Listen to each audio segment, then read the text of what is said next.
First का last chapter है, मतलब इसके साथ हमारा जो बुक फर्स्ट है वो खत्म हो जाएगा। और ऑप्टिक्स जैसा कि हम लोग का चल रहा है वीकेंड, मतलब वीक में, वो तो चलते रहेगा। 3-4 क्लास में आपका ये खत्म हो जाएगा।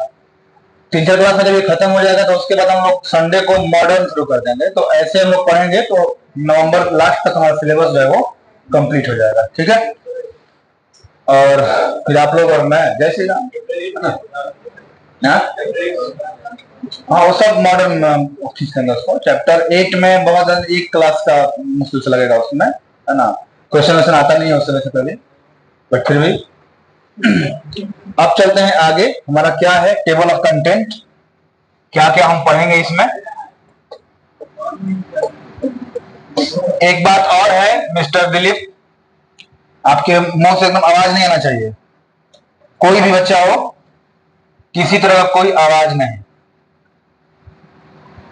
अगर बोलने का बहुत शौक है तो फिर इसका वीडियो रिकॉर्डिंग जाएगा, आप वहां देख लीजिएगा, घर पे जाकर बोलते रहिए। क्लास में नहीं, बिल्कुल शांति से, बिल्कुल मेंटेन करके। सबसे पहला जो टॉपिक होगा वो होगा प्रत्यावर्ती धारा। इसको साथ साथ लिखते चलेंगे, लिखने के लिए टाइम नहीं देंगे इसको। Alternating current.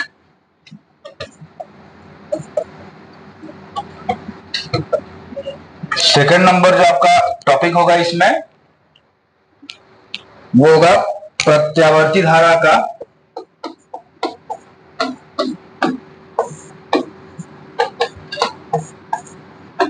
शिखर मान,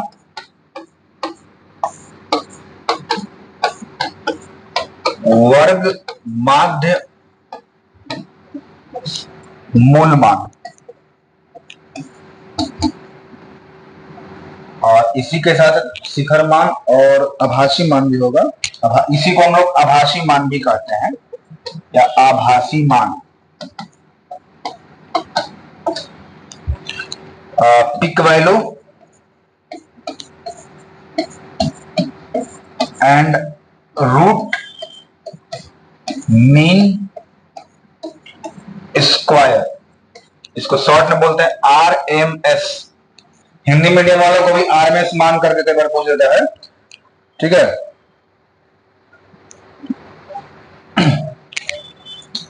आरएमएस वैल्यू ऑफ, एक बार करंट के लिए और इसी के साथ साथ एक बार वोल्टेज के लिए भी रहेगा। यहां भी धारा के लिए भी हो जाएगा और वोल्टेज के लिए भी हो जाएगा, यहां वोल्टेज भी रहेगा, दोनों के लिए। ठीक है, थर्ड नंबर जो हमारा टॉपिक होगा इसमें, उसका नाम है प्रतिघात एवं प्रतिबाधा।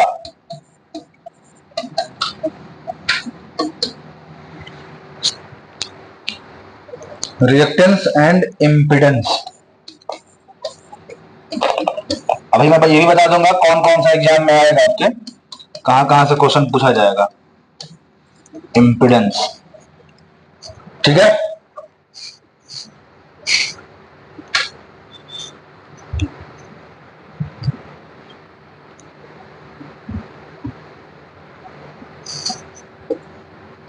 इसके बाद जब का टॉपिक होगा उसका नाम है एलसी दोलन।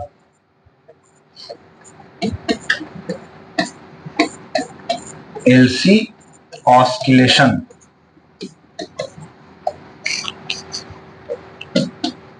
और इसके बाद हो जाएगा एलसीआर, श्रेणी परिपथ। LCR series circuit. फिर हो जाएगा विद्युत अनुनाद,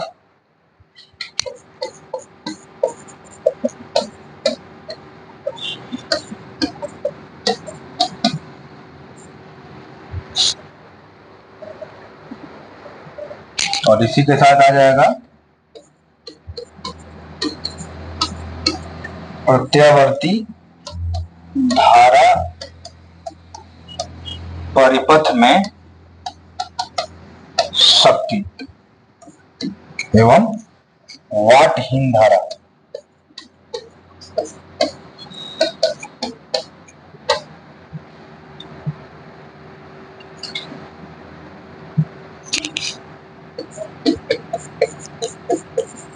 इलेक्ट्रिक रेजोनेंस,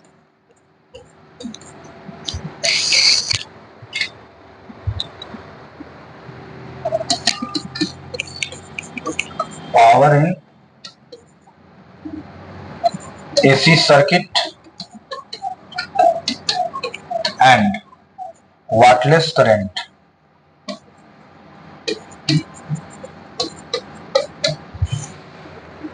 इसके बाद हमारा जो टॉपिक होगा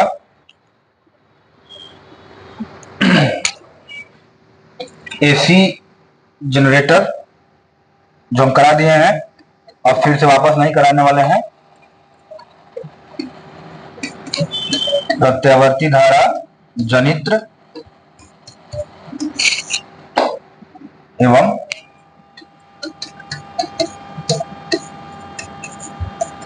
transformer, AC generator and transformer, ये आपका पूरा का पूरा टॉपिक हुआ और इसी टॉपिक को हम लोगों को पढ़ना है।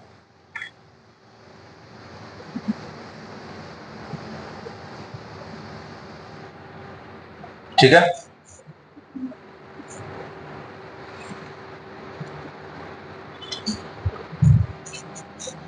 मैं इन सबको यहां से मैं इसको काट करके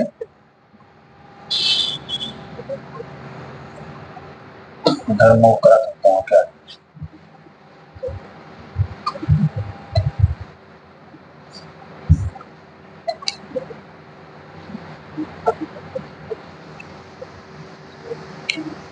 ठीक है,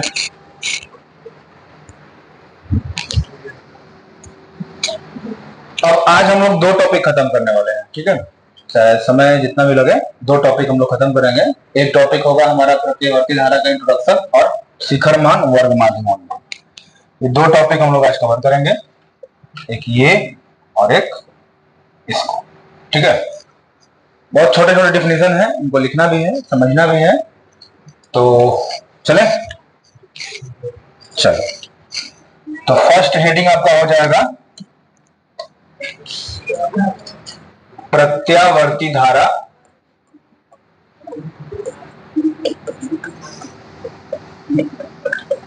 अल्टरनेटिंग करंट, इसको हम लोग AC भी कहते हैं। ठीक है,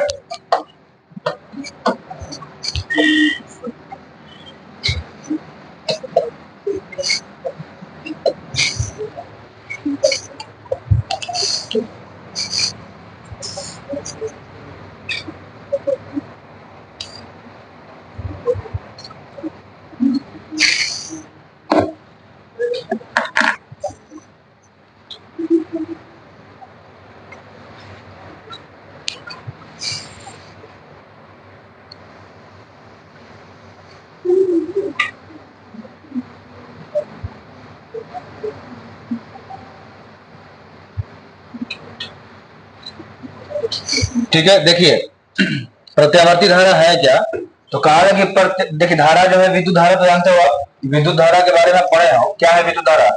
तो विद्युत धारा में कहा गया कि अगर किसी चालक के अंदर प्रति एकांक समय में जो आवेश का प्रवाह होगा, उस आवेश का प्रवाह क्या कहलाएगा? विद्युत धारा कहलाएगा। तो धारा जो है वो दो प्रकार की होती है ना, दो प्रकार की धाराएं होती हैं। एक होता है डायरेक्ट करंट, दिष्ट धारा, और दूसरा होता है प्रत्यावर्ती धारा, अल्टरनेटिंग करंट, जिसको तो डायरेक्ट करंट तो हम लोग पढ़ चुके हैं। कब पढ़े थे? जब हम लोग विद्युत धारा के बारे में पढ़ रहे थे थर्ड चैप्टर में, तो वहां पर हम लोग डायरेक्ट करंट के बारे में ही तो पढ़ रहे थे। अब हमारे पास क्या है? हमारे पास है अल्टरनेटिंग करंट। अल्टरनेटिंग करंट क्या है? तो ये ऐसा करंट है जो टाइम के साथ, समय के साथ इसका वैल्यू चेंज होता है। समय के साथ इसका वैल्यू चेंज होगा, और जिस समय ये प्रवाहित हो रहा है उसी समय ये जितना मैग्नीट्यूड में ये एक डायरेक्शन में जाएगा, उतना ही मैग्नीट्यूड में ये फिर पीछे भी जाएगा, अपोजिट डायरेक्शन में चलता है। मतलब कि एक निश्चित अमाउंट ऑफ टाइम में ये एक मतलब एक क्या बोलते हैं, एक निश्चित अमाउंट तक अगर आगे बढ़ा तो उतना ही अमाउंट तक क्या होगा, वापस पीछे आएगा। ये होता है अल्टरनेटिंग करंट। आप ऐसे समझिए कि जो डायरेक्ट करंट है वो क्या है कि उसका फ्लो जो है हर एक डायरेक्शन में कांस्टेंट होता है, मतलब उसका प्रवाह जो है हर दिशा में क्या होता है, नियत होता है। अल्टरनेटिंग करंट जो है उससे डिफरेंस इसमें यही है कि ये जो है इसका प्रवाह हर एक दिशा में कांस्टेंट नहीं होता है। ये कुछ दूरी तक आगे बढ़ता है ग्राफ में, उसके बाद फ्रीक्वेंसी के रूप में, आवृत्ति के रूप में कंटिन्यूअसली क्या होता है, फिर पीछे की तरफ आएगा। अगर मैं ग्राफ बनाऊंगा तो फिर ये चीजें आपको दिख जाएंगी। तो हम लोग यहां पर लिख सकते हैं कि प्रत्यावर्ती धारा के लिए कि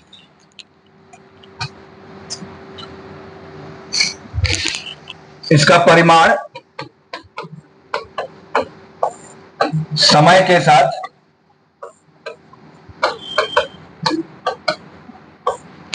परिवर्तित होता है।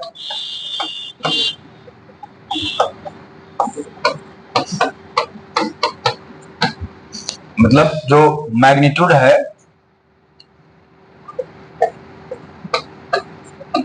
Change in magnitude with respect to time, ठीक है। अब इसमें जब ग्राफ हम लोग इसका देखेंगे तब हम लोग इसको ज्यादा क्लियरली समझ पाएंगे, ठीक है। थोड़ा सा ये और करंट की तुलना में जो डीसी हम लोग पढ़े थे उसके कंपैरिजन में थोड़ा सा ये अलग करंट है। आप जानते भी हो कि हमारे जो डिवाइस हैं घरों के, बहुत सारे डिवाइस जो है एसी पर ही ऑपरेट करते हैं, और एसी को छूते हैं तो करंट ही मारता है, डीसी को छूते हैं तो करंट मारता है, नहीं मारता है। वहां पर अगर शॉर्ट करेगा, स्पार्क होगा तो नुकसान पहुंच जा सकता है आपको। इसको शॉर्ट करने की जरूरत नहीं है, इसको ऐसा डायरेक्ट भी छुएगा तो ये आपको करंट मार सकता है ना। तो कहा गया कि लिख लीजिएगा, मैं बोल रहा हूं अल्टरनेटिंग करंट के लिए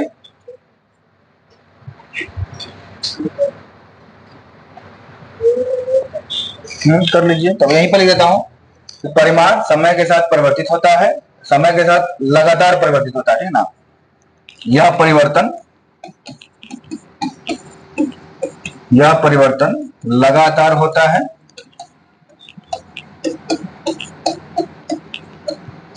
ना एक ऐसे कर दें कि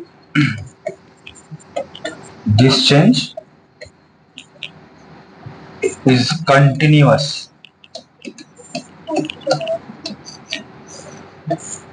तो जगह आवर्त के रूप में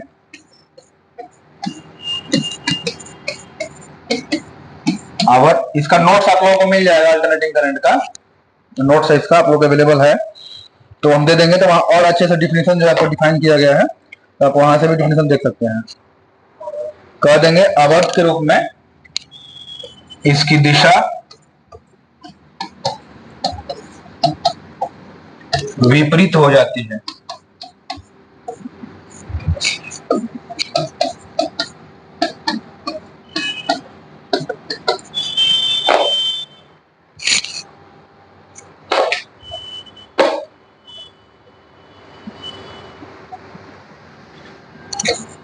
डायरेक्शन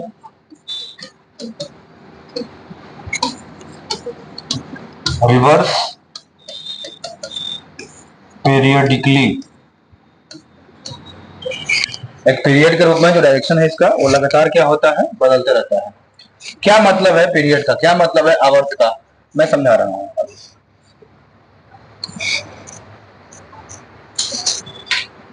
आगे बढ़े। अब देखिए यहीं पर हम लोग थोड़ा सा डायरेक्ट करंट को भी डिफाइन कर लेते हैं। डायरेक्ट करंट क्या है उसका भी डिफिनेशन लिख लेते हैं।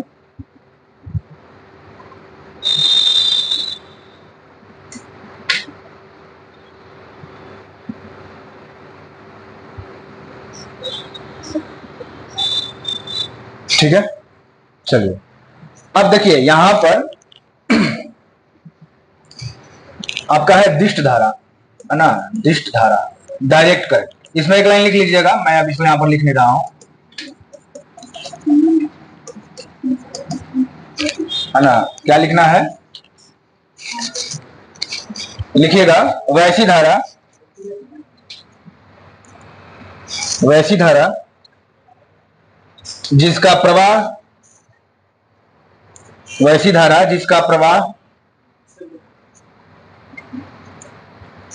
वैसी धारा जिसका प्रवाह सभी दिशाओं में सभी दिशाओं में नियत रहता है,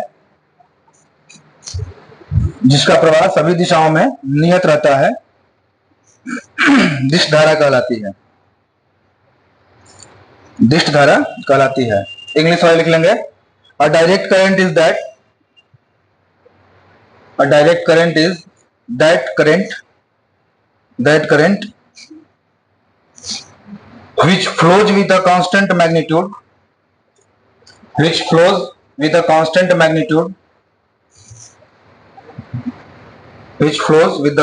magnitude in the same direction अब देखिए यहां पर जो है हम लोग बनाते हैं ग्राफ।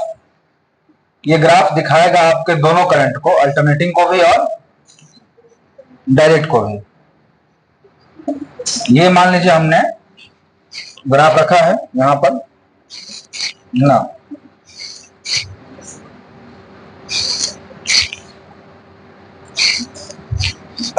अब देखिए अगर हम डायरेक्ट करंट को देखें तो डायरेक्ट करंट का जो फ्लो होता है उस फ्लो का ग्राफ ऐसे होगा। इसका मतलब क्या है? इसका मतलब ये है कि ये कंटिन्यूअसली क्या हो रहा है, आगे बढ़ रहा है ना। और इसका वैल्यू भी देखिए चेंज नहीं हो रहा है। अगर मैं इसको कहूं कि ये टाइम है, ये टाइम के रिस्पेक्ट में है, तो यहाँ पर टाइम के रिस्पेक्ट में क्या इसका वैल्यू चेंज हो रहा है? नहीं। ग्राफ इसका कैसा है? ग्राफ जो है इसका स्ट्रेट लाइन है। सॉरी, टाइम ये नहीं, टाइम यह होगा, ये तो वोल्टेज दिखाया जाएगा बाद में। इसको अभी ग्राफ हम लोग वोल्टेज अगर पढ़ेंगे तो उसमें टाइम ये होगा। टाइम के अकॉर्डिंग इसका वैल्यू चेंज जो है वो नहीं हो रहा है। लेकिन अगर हम लोग एसी की बात करें तो एसी में आप क्या देखते हैं? एसी में हम देखते हैं कि जो हमारा ग्राफ बन रहा है वो ग्राफ ऐसा है, कुछ टाइम तक आगे फिर उतना ही नीचे चला जाएगा। ये है एसी का ग्राफ। ये जो ग्राफ है, ये ग्राफ क्या दिखाएगा आपको? डीसी दिखाएगा। ये वाला ग्राफ क्या दिखाएगा? एसी दिखाएगा। इस ग्राफ को समझिए क्या है, जैसे जैसे टाइम की तरफ हम लोग बढ़ रहे हैं, यहां पर मान लेते हैं कि जीरो है ना। ग्राफ को समझ, यहाँ ग्राफ ही बनाना है और कुछ नहीं है इसमें। इसमें अभी तुरंत आएगा फेजर डायग्राम होगा, तो ग्राफ से ही सारा कुछ आपको रिप्रेजेंट करना है। अब ग्राफ नहीं समझिएगा तो काम हो जाएगा। यहाँ पर आप जीरो से चल रहे हैं, मान लेते हैं कि ये क्या है, ये इसका वैल्यू है या वोल्टेज हम कहते हैं। अभी आगे हम लोग इस पे वोल्टेज लेंगे। ये टाइम रहेगा, ये वाला जो एक्स एक्सिस है टाइम को दिखाएगा। आप देखिए, अभी इधर का छोड़िए, इधर का देखिए। टाइम जो है, जैसे जैसे हम टाइम बढ़ रहा है आगे, वैसे वैसे इसका वैल्यू इंक्रीज हो रहा है कि नहीं हो रहा है? हो रहा है ना। एक टाइम पर आकर के इसका वैल्यू मैक्सिमम पहुंच रहा है, अधिक है। ये जो अधिकतर वैल्यू है ना, यहाँ पर जो सबसे टॉप वाला दिखा रहा है, इसी को पीक वैल्यू बोलते हैं, शिखर मान बोलते हैं। ठीक है। इसके बाद जब आगे बढ़ेंगे तो क्या होगा? और मैग्नीट्यूड धीरे धीरे डाउन हो रहा है। जितना ये चला है इधर, मान लीजिए कि ये चला है जीरो से पाई हो गया ये, तो ये भी क्या हो जाएगा? अब यहां वाला वैल्यू जो है 2 पाई हो जाएगा। तो जीरो से पाई अगर ये गया ऊपर की तरफ, इतने ही समय तक ये फिर क्या होगा? उल्टा डायरेक्शन मूव किया। ये डायरेक्शन अगर हम लोग इसको सीधा मान लें तो क्या ये इसका अपोजिट डायरेक्शन में है? तो जो करंट का, अल्टरनेटिंग करंट का जो फ्लो हो रहा है, जो फ्लो होता है वो इसी तरह से होता है। एक बार जितना ऊपर उतना फिर क्या होगा? नीचे। बेटा एंगल है वो, रोटेशन होता है ना वहां पे। कुंडली जब हम लोग वो किए थे, जनरेट किए थे इंड्यूस्ड करंट, तो वहां पर कैसे कराए थे? रोटेशन करा के कराए थे ना। इसलिए रोटेशन होगा, एंगुलर वेलोसिटी वगैरह होगा, तो वहां पर क्या होगा? मतलब कोण ही बनेगा ना। 0 बनेगा, 90 बनेगा, है ना, 180 बनेगा, ऐसे करके चला जाएगा। ठीक है। उधर से तो फिर उधर जीरो मानिए, मतलब उल्टा 2 पाई से जीरो की तरफ नहीं। बताएंगे अभी क्यों नहीं चलेगा। इसको ग्राफ को कॉपी कर लीजिए जल्दी से।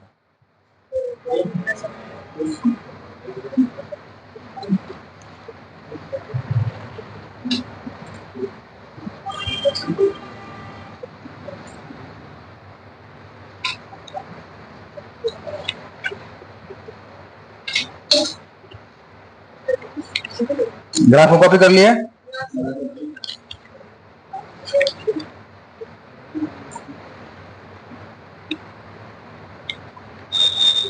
इसको 3 संडे में हम लोग खत्म करने का प्रयास करेंगे इस चैप्टर को। 3 संडे का मतलब हो गया कि 3 घंटे का क्लास, एक संडे 3 से 4 घंटे क्लास, ठीक है ना। 3 से 4 घंटा बोला मैंने, सिर्फ 3 घंटा नहीं बोला। मूवी देखती हो? मूवी पसंद है? नहीं। सीरियल? हाँ पता है किलेसी हो तो लोग, सास बहू खाली सीरियल देखोगे। अब वहीं से देख करके तब सीख लेती है कैसे झगड़ा करना है, तब ससुराल जाती है ना, तब पानी पी पी के तो झगड़ा करती है। लड़का बेचारा करे तो करे क्या। चिंता मत करो बाबू, तुम्हारा भी नंबर आएगा। अच्छा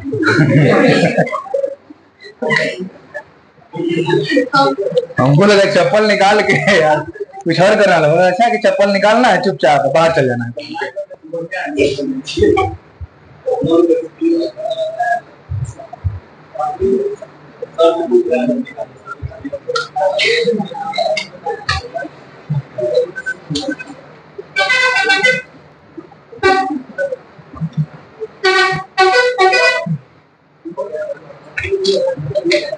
ठीक है,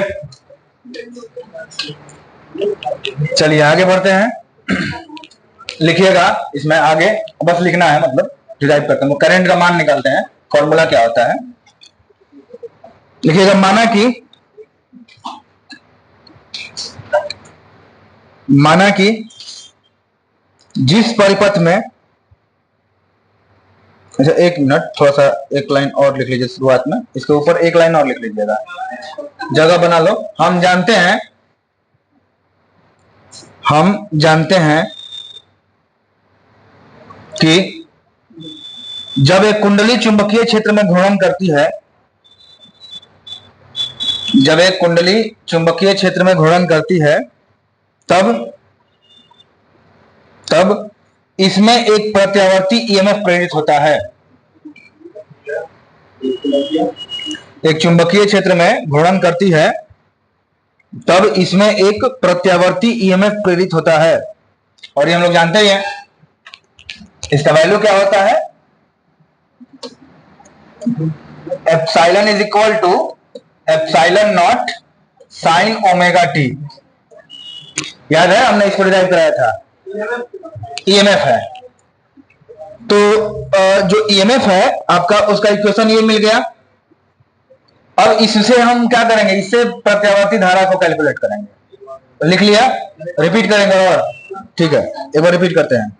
हम जानते हैं कि जब एक कुंडली चुंबकीय क्षेत्र में घूर्णन करती है तब इसमें एक प्रत्यावर्ती ईएमएफ प्रेरित होता है। प्रत्यावर्ती ईएमएफ प्रेरित होता है, जिसका समीकरण है, वो है, इंग्लिश में लिख लीजिएगा, we know that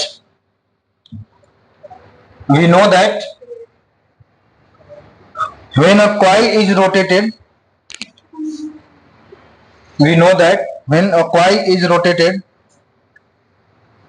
in a magnetic field,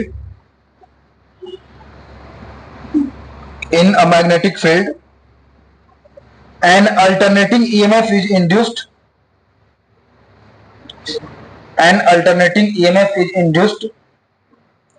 in it,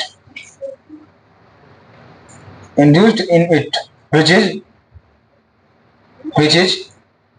given by the equation, वहां पर लिखा हुआ epsilon is equal to epsilon naught sine omega t. ठीक है, डब्ल्यू नहीं है बेवकूफ, ओमेगा है। क्लास हो जाएगी नहीं, फिर ओमेगा को डब्ल्यू कहेगी, पता नहीं और क्या क्या कहेगी। ठीक है, लिखिएगा फिर आगे। माना कि जिस परिपथ में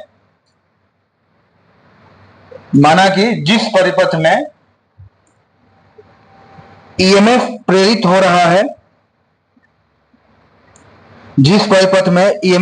रहा है, उसका प्रतिरोध R है,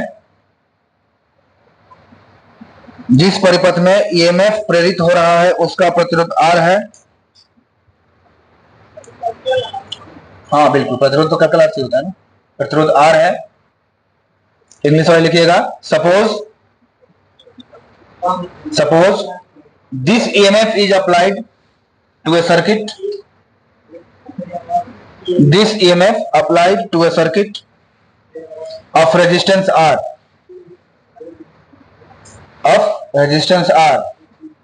then by Ohm's law the current in the circuit will be, ठीक है। देखिए ओम के नियम से, ओम के नियम से परिपथ में धारा को निकालना है। देखो बाबू, जो वोल्टेज चल रहा है वो वोल्टेज क्या है, epsilon naught sine omega T है। धारा का मान निकालना है। ओम का नियम क्या कहता है, ओम का नियम तो याद ही होगा सबको, एप्सिलॉन इज इक्वल टू क्या कहा गया था, आई आर कहा गया था ना। और करंट का मान निकालना तो क्या हो जाएगा, एप्सिलॉन बटा आर हो जाएगा। यहां पर आप लिख सकते हैं I is equal to epsilon upon, अगर प्रतिरोध R है तो R हो गया। यहां पर आप क्या करोगे, एप्सिलॉन का वैल्यू रखोगे epsilon naught sine omega t, और यहां पर एप्सिलॉन नॉट अपॉन R हो जाएगा। इसको हम लोग ऐसे लिख सकते हैं कि epsilon not upon R sign omega t, और ये वाला वैल्यू जैसे एप्सिलॉन अपॉन R I हो रहा है तो epsilon not upon R I not हो जाएगा क्या। तो यहां पर लिख सकते हैं कि I is equal to I naught sine omega t. यही अल्टरनेटिंग करंट का जो है कि आपका इक्वेशन है। यहां पर साइन ओमेगा टी जो है वो क्या है, तो वो आपकी, हम इलेक्ट्रोमैग्नेटिक इंडक्शन में जो है इस चीज को एक्सप्लेन किए थे। आपको याद होगा कि जब कुंडली को हम लोग एक समान चुंबकीय क्षेत्र में घूर्णन करवा रहे थे, रोटेशन करवा रहे थे, तो वहां पर हमको एप्सिलॉन का इक्वेशन निकला था, जिसको कि हम लोगों ने डिफरेंशिएशन वगैरह करके कैलकुलस करके इसको प्राप्त किया था। वही वाला इक्वेशन हम लोग यहाँ पर वहां कहे भी थे कि ये इक्वेशन जो हम लोग डिराइव कर रहे हैं इसका अल्टरनेटिंग करंट में हम लोग को बहुत यूज है। आप देख रहे हैं कि शुरुआत से उसका यूज आ गया। और जाहिर सी बात है कि जब एप्सिलॉन अपॉन आर आपका क्या हो रहा है, आई हो जा रहा है, तो एप्सिलॉन नॉट अपॉन आर क्या हो जाएगा, आई नॉट हो जाएगा। इन सबका नाम है ना, लिख देंगे जहां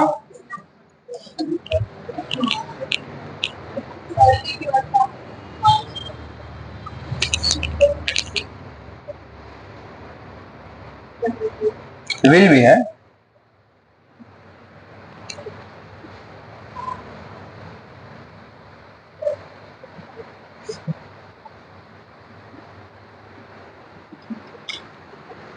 यहां पर जो आई है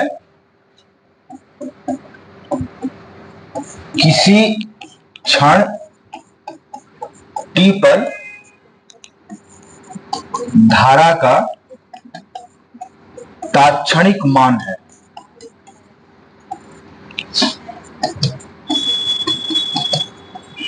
instantaneous value of current and at an instant t कह सकते हैं, इंस्टेंट टी। और आई नॉट जो है ये क्या है, इसको बोलते हैं हम लोग शिखर मान, शिखर मान, पीक वैल्यू।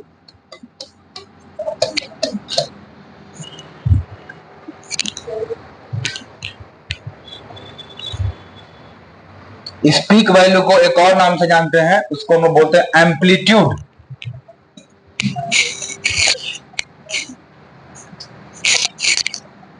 इसी पीक वैल्यू को एक और नाम देते हैं, वो होता है एम्पलीट्यूड।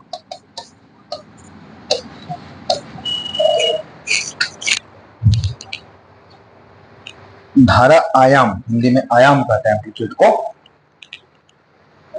लिख देना शिखर मान या आयाम।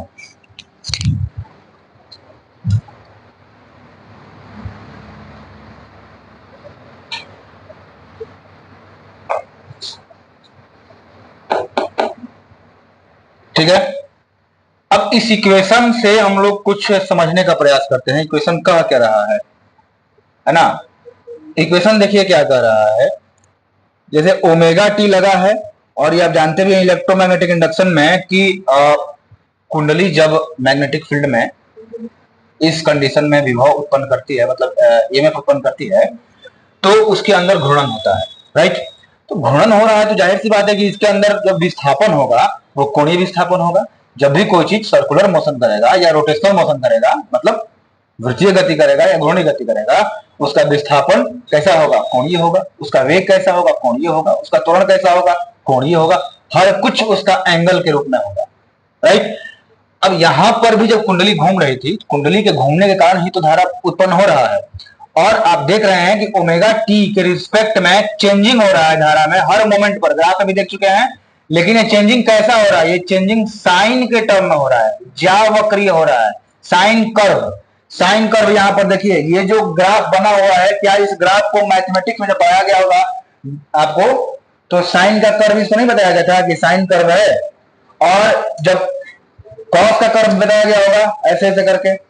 हर ट्रिग्नोमेट्रिक फंक्शन का अपना एक कर्व लाइन बताया गया होगा, है ना। हर एक ट्रिग्नोमेट्रिक फंक्शन का, साइन का, कॉस का, टेन का, है ना, सबका बताया गया होगा।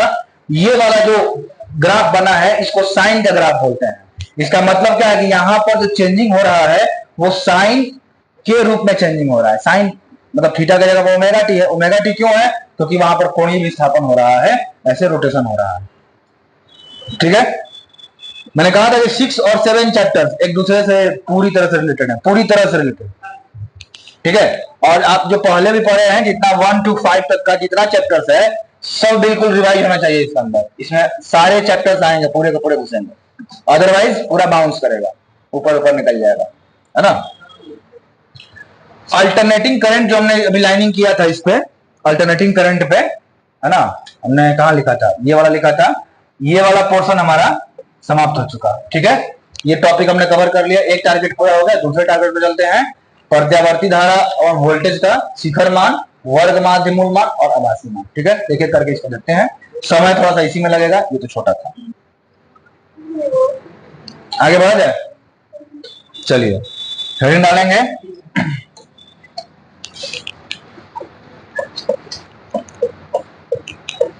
शिखर मान या आयाम,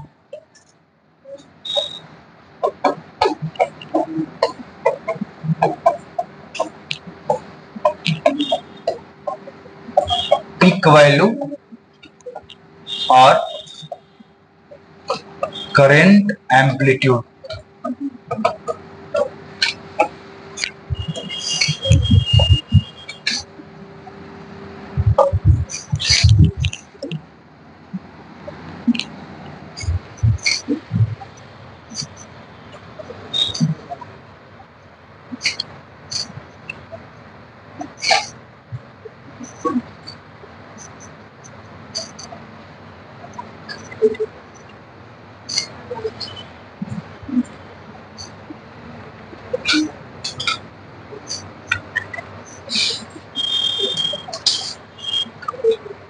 ठीक है,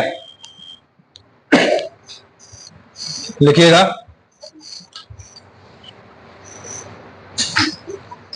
किसी भी दिशा में,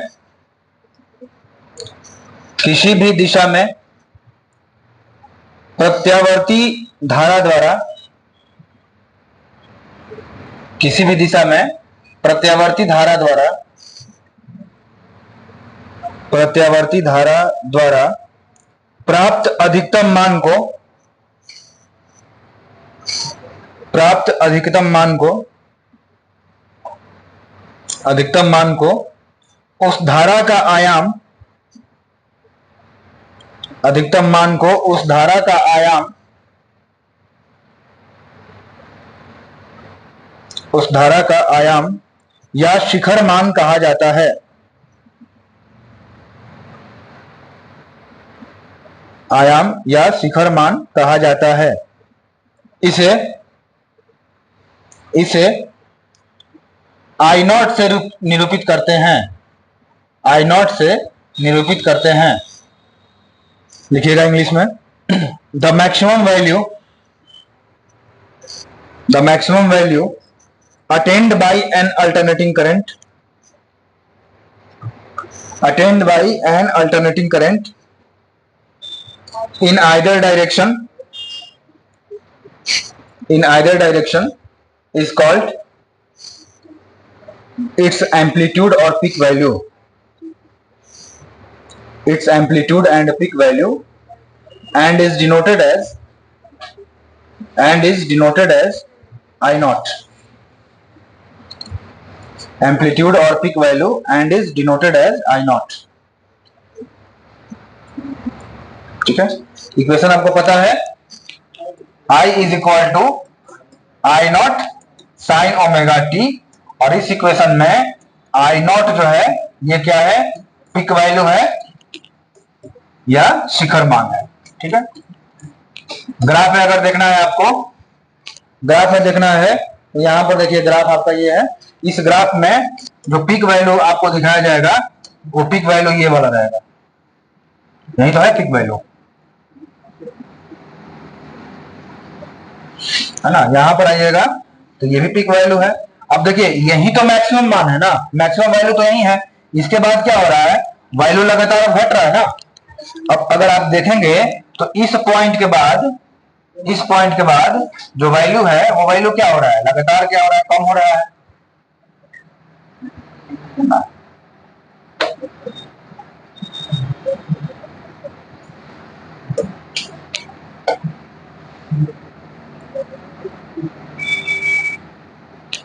ये क्या हो जाएगा, ये हो जाएगा आपका मैक्सिमम वैल्यू, यहां पर ये हो जाएगा आई नॉट शिखर मान।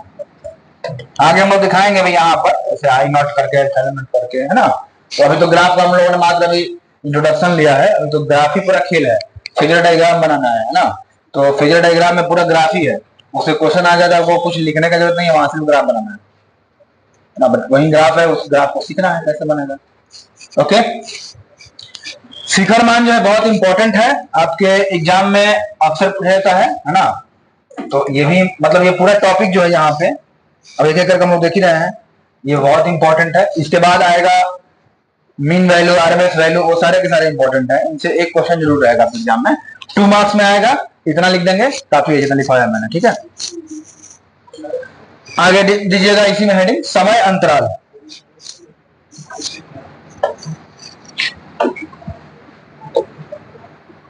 मैं अगले स्लाइड पे लेता हूं, समय अंतराल, टाइम इंटरवल। क्या हुआ, छूट गया क्या, क्या छूट गया, इसमें छूटने लगा तो कुछ नहीं है, और देख भी लोगे तो लिख लोगे, चलो।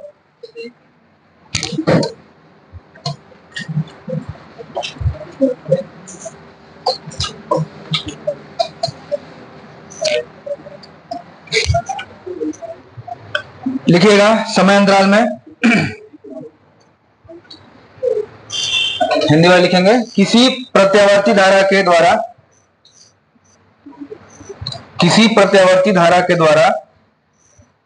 अपने विचलन का मतलब वेरिएशन होता है, ब्रैकेट में लिख सकते हैं अंग्रेजी में वेरिएशन। किसी प्रत्यावर्ती धारा के द्वारा अपने विचलन के चक्र को पूरा करने के दौरान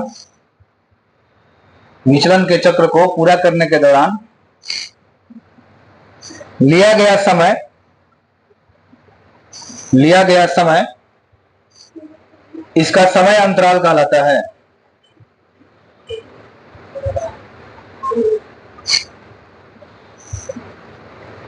लिया गया समय इसका समय अंतराल कहलाता है।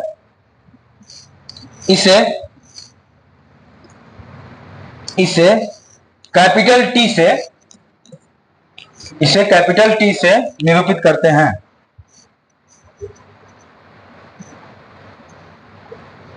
इसे कैपिटल टी से निरूपित करते हैं।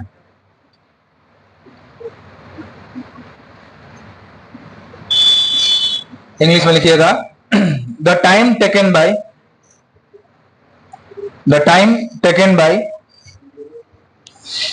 an alternating current the time taken by an alternating current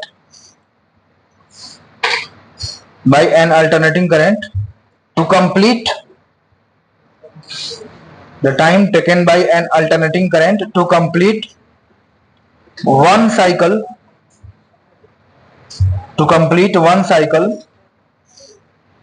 of its variation is called its time period and is denoted by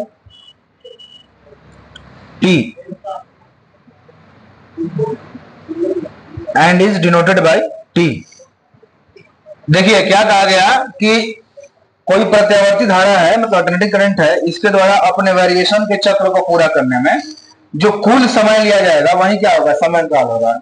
variation क्या है, देखिए इस ग्राफ से ही समझिए। जब धारा का एक साइकिल कब पूरा माना जाएगा, एक साइकिल तब पूरा माना जाएगा जब धारा 0 से 2 पाई तक मूवमेंट करे। 0 से 2 पाई तक मूवमेंट करने का मतलब क्या है, ये धारा एक बार ऊपर गई है ना, और एक बार नीचे आई। ये दोनों को हम लोग कहेंगे कि धारा ने एक साइकिल पूरा किया है, एक चक्र पूरा किया है। और इस एक साइकिल को पूरा करने में जितना भी टाइम लिया जाएगा, जितना भी समय लगेगा, उसी को हम लोग क्या कहेंगे, टाइम इंटरवल कहेंगे। और ये टाइम इंटरवल कितना के इक्वल होता है, आखिर हम कैसे समझे कि ये टाइम इंटरवल जो है यही वाला होगा और इसी को हम मानेंगे एक साइकिल है। देखिए जब किसी मैग्नेटिक फील्ड में आप कॉइल को रखते हैं और कॉइल जब रोटेट करता है तो कॉइल, सपोज करिए कि ऐसे कॉइल रखा हुआ होगा, है ना। मान लीजिए कि कॉइल है आपका, ये कॉइल है और इस कॉइल को हमने क्या किया, मैग्नेटिक फील्ड में रखा है। और ये कॉइल अगर इस जगह से रोटेट किया और रोटेट करने के बाद वापस यहीं पहुंचा तो क्या कहेंगे हम लोग कि इसने एक साइकिल पूरा किया है कि नहीं है। मतलब ये इस पॉइंट से चला, ये वाला बॉर्डर इस पॉइंट से चला है और वापस क्या होगा, चल करके इसी पॉइंट पर आ गया, ये वाला मतलब बॉर्डर। तो कहेंगे कि इसने एक साइकिल पूरा किया है। इस कुंडली को या इस कॉइल को इस एक साइकिल को पूरा करने में जितना टाइम लगता है उतना ही टाइम ग्राफ के रूप में हम लोग दिखाते हैं 0 से 2 पाई। अब कहा जाएगा कि अगर ये यहां से मान लो कुंडली को मान लीजिए हम ऐसे रख देंगे, ऐसे रख दें, ठीक है। अगर ऐसे रखे हैं तो यहां पर जो एंगल बना है वो एंगल कितना है, 0 डिग्री है क्या, 0 डिग्री है। जब ये ऐसे घूमते जाएगा, एक बार ऐसे घूमा कितना आया 90 डिग्री, फिर ऐसा आया कितना होगा 180 डिग्री, और मतलब ये जब पूरा करेगा अपना तो कितना हो जाएगा 360 हो जाएगा ना। मतलब इसका इस 0 और पाई के बीच में जो शिखर मान का वैल्यू मिला ये लगभग 90 डिग्री के आसपास मिला होगा ना, पाई/2 पे मिला होगा। और ये वाला जो नीचे वाला पिक वैल्यू है कितना होगा, पाई प्लस पाई, मतलब 3 पाई/2 पे मिला होगा। डिग्री में देखें तो ये 0 डिग्री, 90 डिग्री, 180, 270, 360। ये 0 से 360 तक जब रोटेट करता है कुंडली, और इस कुंडली को रोटेट करने में जो टाइम लगेगा वही टाइम क्या कहा जाएगा, इस इलेक्ट्रिक करंट का, अल्टरनेटिंग करंट का एक साइकिल पूरा किया है उसका टाइम इंटरवल है। ठीक है, 0 to 360 मूव करेगा, मतलब 0 to 2 पाई मूव करेगा। इस मूवमेंट को कहेंगे 1 साइकिल हुआ है। और ये इक्वल होता है अगर किसी मैग्नेटिक फील्ड में, यूनिफॉर्म मैग्नेटिक फील्ड में आपने कॉइल रखा है, उस कॉइल को एक बार पूरा कंप्लीट घुमाने में जितना समय लगता है उतना ही समय इस ग्राफ को 0 to 2 पाई मूव करने में लगता है। वही चीज है, उसको हमने क्या किया, ग्राफ के रूप में रिप्रेजेंट कर दिया। कोई दिक्कत वाली बात है यहां तक नहीं है। नोट करिएगा अगला पॉइंट, इसी में अगला पॉइंट है, इंग्लिश मीडियम में नोट करेंगे। Time taken to complete one cycle by AC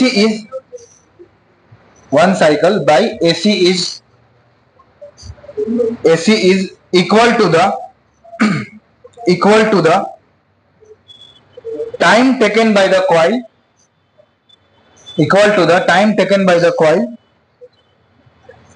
to complete one rotation, time taken by coil to complete one rotation in the magnetic field,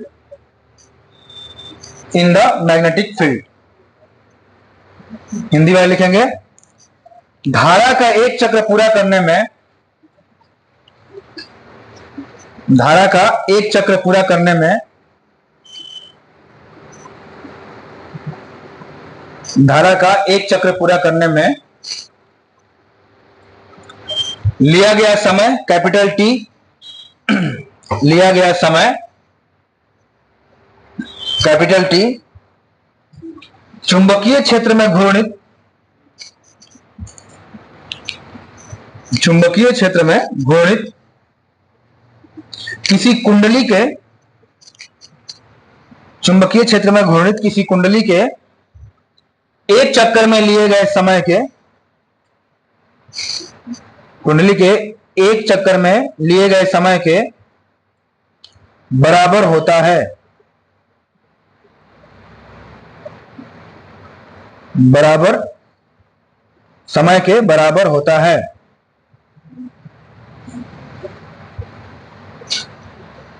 बराबर होता है। इसी में एक छोटा सा और पॉइंट बना लीजिएगा, कोणीय वेग ओमेगा, कोणीय वेग ओमेगा के साथ कुंडली का कोणीय विस्थापन, कोणीय वेग ओमेगा के साथ कुंडली का कोणीय विस्थापन 2 पाई होगा, 2 पाई होगा। कोणीय वेग ओमेगा के साथ कुंडली का कोणीय विस्थापन 2 पाई होगा। मान लीजिए कि ये अगर यहां से कुंडली है और ये कुंडली अगर घूम रहा है, अगर यहां से घूमना शुरू किया, चाहे यहां से भी घूमना शुरू किया, तो किसी पॉइंट से जब घूम करके वापस ये उसी पॉइंट पर आएगा तो इसका विस्थापन क्या होगा? ये तो 0 भी हो सकता है, और अगर थोड़ा सा उसको उस पर ना ले जाकर हल्का सा नीचे रखें, कितना हो जाएगा? 360 हो सकता है, ले सकते हैं ना। तो 360 ये अगर 2 पाई वही 360 को दिखाते हैं, तो कहा गया कि जो टाइम इंटरवल है उसका फॉर्मूला हमको यहां से मिलेगा, और वो फॉर्मूला क्या होगा? समय अंतराल, वही जो मोशन में फॉर्मूला आपने पढ़ा था, वेग दिया हुआ हो, विस्थापन दिया हुआ हो, तो समय निकालना कैसे निकालेंगे? विस्थापन बटा में वेग कर देंगे ना, समय निकल जाएगा। तो समय अंतराल निकालना तो क्या करेंगे? कुल कोणीय विस्थापन अपॉन कुल कोणीय वेग, इसको क्या कहेंगे? Total angular displacement upon total angular velocity. यहां पर हो जाएगा T is equal to 2 pi upon omega. ये हो जाएगा आपका टाइम इंटरवल का फॉर्मूला।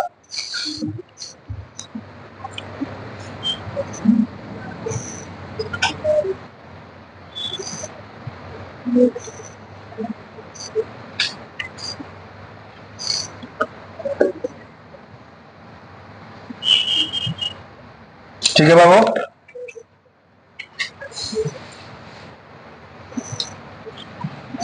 आगे आप लिखिएगा आवृत्ति। ये हो गया।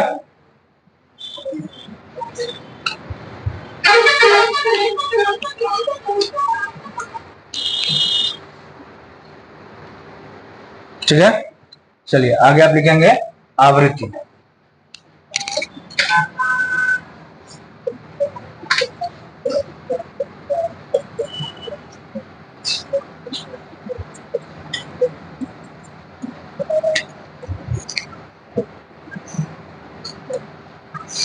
आवृत्ति क्या है? आवृत्ति है फ्रीक्वेंसी, और इसको हम लोग करते हैं डिफाइन।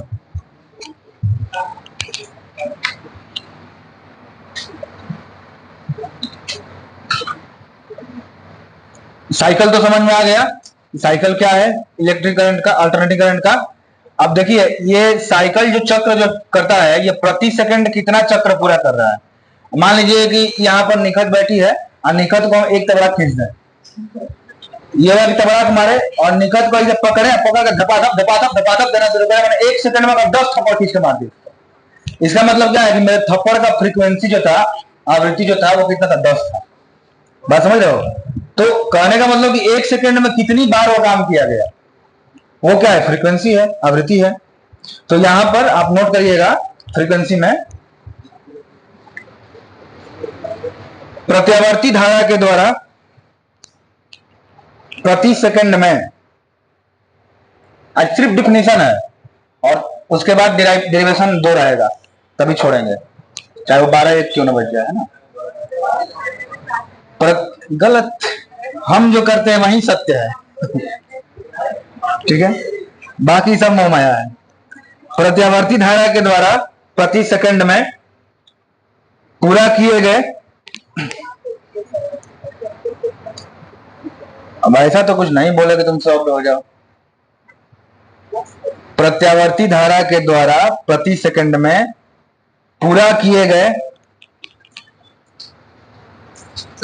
गए चक्रों की संख्या, पूरा किए गए चक्रों की संख्या धारा की आवृत्ति कहलाती है। धारा की आवृत्ति कहलाती है। इसे स्मॉल f से निरूपित किया जाता है। इसे स्मॉल f से निरूपित किया जाता है। तुम पोहिया खोले तो हमको लगा नहीं कार्य होगा आप बैठ के, ठीक है। हमको लगा पूरा तो नीचे पोहिया खोल रहे, हमको लगा खाइए निकाल के बनाएंगे, चलो ये तो आते हैं तब तक मल लें। इसको बोल रहे हैं हम पैक खाते हैं खाने के लिए। चलो इंग्लिश वाले लिख लीजिएगा। द नंबर ऑफ साइकिल्स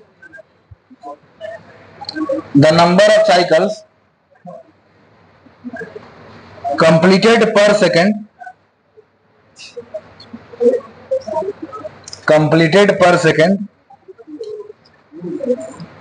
नहीं यार, थैंक यू।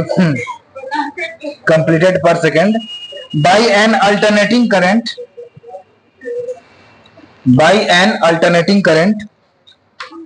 is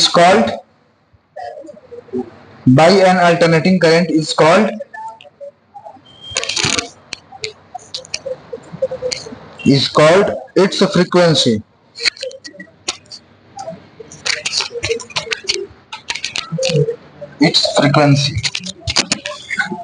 पता नहीं कब का डिस्चार्ज हो गया है।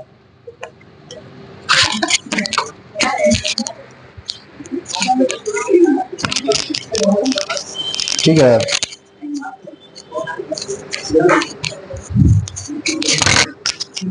ओके।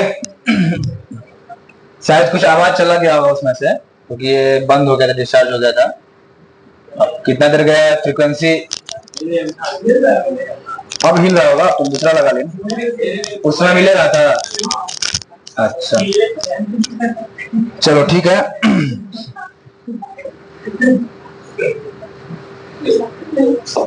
हो गया, मैंने बोल दिया। चलिए देखिए फ्रीक्वेंसी क्या है वो बता दीजिए कि प्रति सेकंड में, 1 सेकंड में, है ना। मतलब यही सब छूटा होगा तो एक बार फिर से बता ही देते हैं, अगर छूट गया होगा, आवाज नहीं गया होगा तो फिर से समझ आ जाएगा। फ्रीक्वेंसी क्या है तो कहा कि अगर जो साइकिल कंप्लीट हो रहा है, जो चक्र पूरा हो रहा है, देखा जाएगा कि प्रति सेकंड कितना चक्र पूरा हो रहा है। अच्छा, प्रति सेकंड पे घबराना नहीं है कि 1 सेकंड में कितना चक्र पूरा कर लेगा। भाई वो मोमेंट इतना तगड़ा होता है कि 1 सेकंड में बहुत बहुत ज्यादा पूरा कर लेगा, ठीक है ना। 1 सेकंड समय उसके लिए बहुत है। तो 1 सेकंड में वो जितना साइकिल पूरा करेगा, जितना चक्र पूरा करेगा, कौन? प्रत्यावर्ती धारा। तो उसी को हम लोग कहेंगे कि वो प्रत्यावर्ती धारा की फ्रीक्वेंसी है। फ्रीक्वेंसी को किस में मापा जाता है? फ्रीक्वेंसी का मात्रक क्या होता है? हाँ, फ्रीक्वेंसी आवृत्ति का मात्रक क्या होता है? हर्ट्ज नहीं होता है, हर्ट्ज होता है, हर्ट्ज होता है, या इसको सीपीएस ही बोलते हैं। सीपीएस जो आपका इंडिया है, भारत है, भारत में 50 सीपीएस या 50 हर्ट्ज की करंट जो है, इलेक्ट्रिक करंट अल्टरनेटिव करंट हमारे मिलती है। अमेरिका में अगर मिल जाएगा, यूएस वगैरह में, तो ये क्या हो जाएगा, 60 पहुंच जाता है। वहां पर मतलब थोड़ा सा अलग है ना, यहाँ के तुलना में ज्यादा है। तो आप देखेंगे कोई डिवाइस लीजिएगा कभी, मतलब कोई उपकरण खरीदिएगा तो उस पर लिखा होता है 1 एम्पियर 50 हर्ट्ज। तो क्या है वो 1 एम्पियर जो है, आप इलेक्ट्रिक करंट बताया था कि डोमेस्टिक यूज के लिए कितना आता है, 1 एम्पियर आता है। और फ्रीक्वेंसी जो होती है धारा की वो 50 हर्ट्ज होती है। मतलब 1 सेकंड में ये करंट जो है ये साइकिल को 50 बार पूरा करता है। ये जो साइकिल है इस साइकिल को 1 सेकंड में 50 बार पूरा करता है हमारे यहाँ का अल्टरनेटिंग करंट। उसका मतलब यही हुआ। ठीक है, तो इसको भी लिख लीजिएगा। अच्छा, पहले कैसे हम लोग आवृत्ति को निकालेंगे, तो यहां पर लिख लीजिएगा प्रत्यावर्ती धारा की आवृत्ति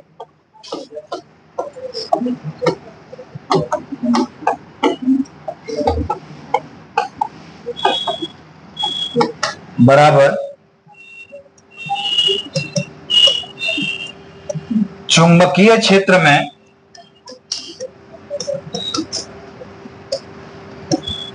घूर्णन कर रहे कुंडली की आवृत्ति।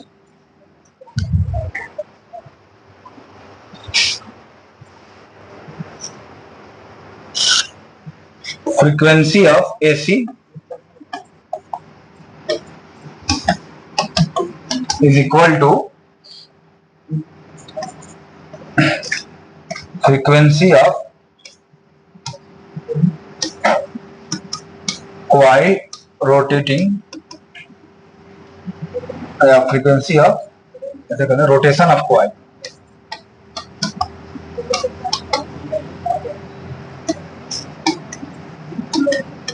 in magnetic field।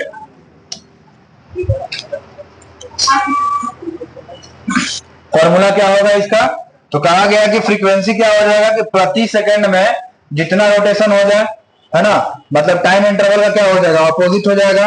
यहां पर फ्रीक्वेंसी का फॉर्मूला आता है 1/T। ये क्या लिख दिया हम, हड़प्पा कल का लैंग्वेज लिखा दिया 1/T। अब 1/T करोगे, टाइम इंटरवल का अपोजिट करोगे, तो देखो टाइम इंटरवल का फॉर्मूला कितना है 2π/ω है ना। 1/T करेंगे तो क्या हो जाएगा, ω/2π हो जाएगा। तो यहां पर फॉर्मूला बन जाएगा आपका ω/2π।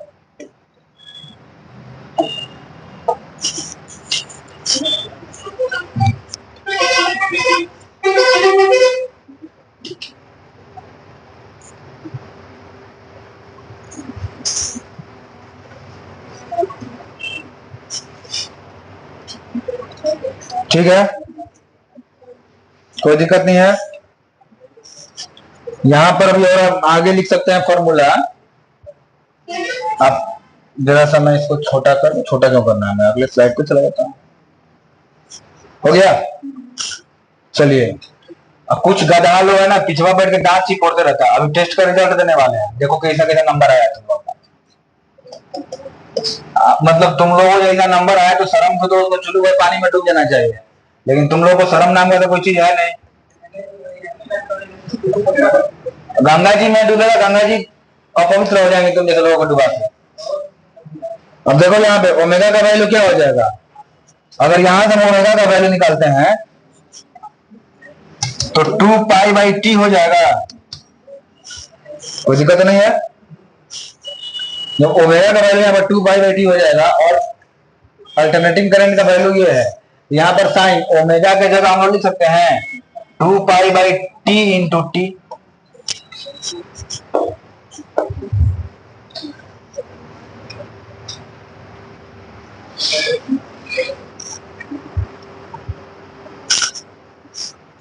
अब यहां पर जो ग्राफ हम पहले बनवाए थे एक बार फिर से वो ग्राफ बनाइए।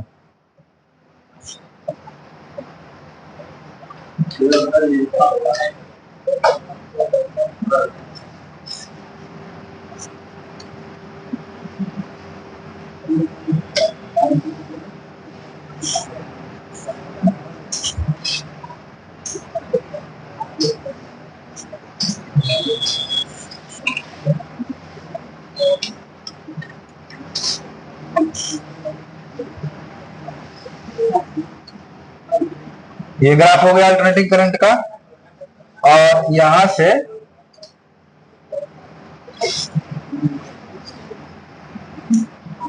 एक वैल्यू ये हो गया, इसको हम लोग क्या कहेंगे, ये हो जाएगा pick value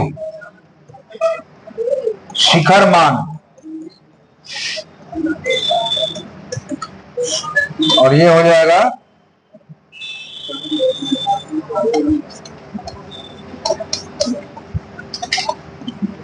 peak value in opposite direction.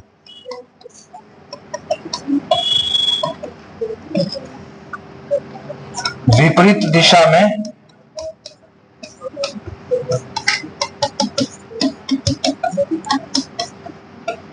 शिखर मान।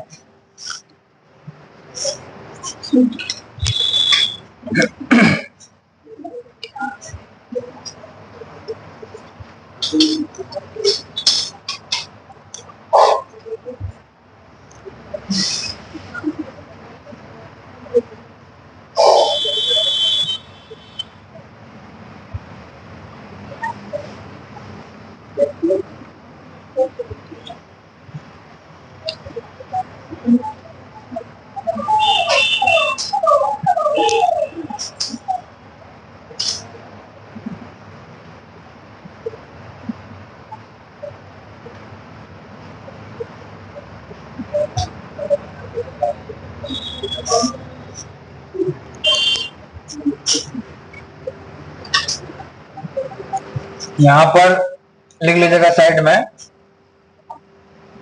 घरों में प्रवाहित होने वाली धारा की, धारा नहीं आप एसी कर देते हैं, एसी की आवृत्ति बराबर 50 हर्ट्ज या 50 सीपीएस।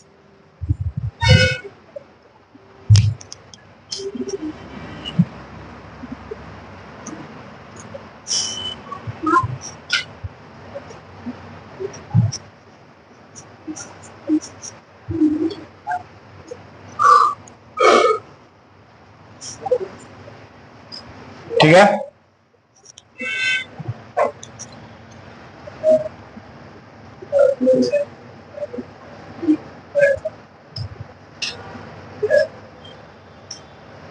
क्या समझने आपकी? ओमेगा का वैल्यू रखें वहां पे, टाइम इंटरवल सब बताए तो कहाँ थे, सब बता के तो रखे वहां पे ना। ओमेगा का वैल्यू वहां पर लिए हैं, ओमेगा का वैल्यू जगह रख दिए हैं। ठीक है, अभी तो शुरू भी नहीं किया मैंने समझाना उसको। अभी अल्टरनेटिंग करंट का कंसेप्ट तो शुरू भी नहीं हुआ, जो अभी डिफरेंशिएशन इंटीग्रेशन में जो आपका दिमाग जो खराब होने वाला है वो वाला पार्ट अभी शुरू नहीं हुआ, होगा। ठीक है, एक पॉइंट यहां पर और नोट कर लीजिएगा कि प्रत्यावर्ती धारा का माध्यमान, प्रत्यावर्ती धारा का माध्यमान हमेशा शून्य होता है।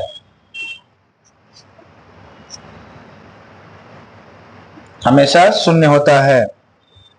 Mean value of current is always zero.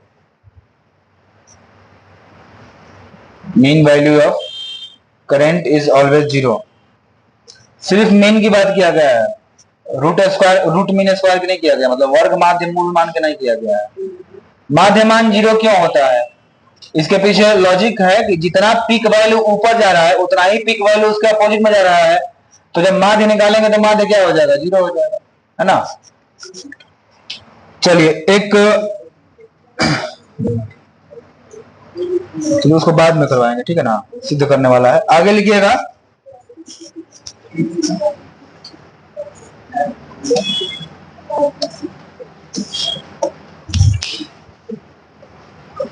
AC का माध्य या औसत मान,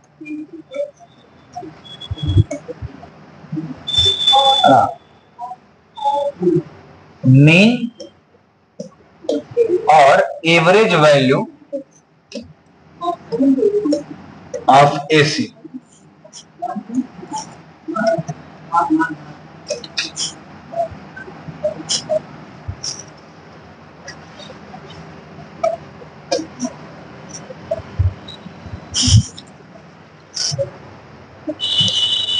ये भी आपका इंपॉर्टेंट है एग्जाम में।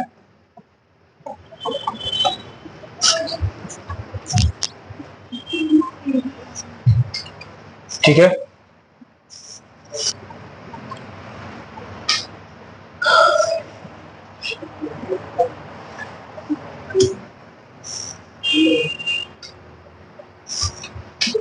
लिखिएगा,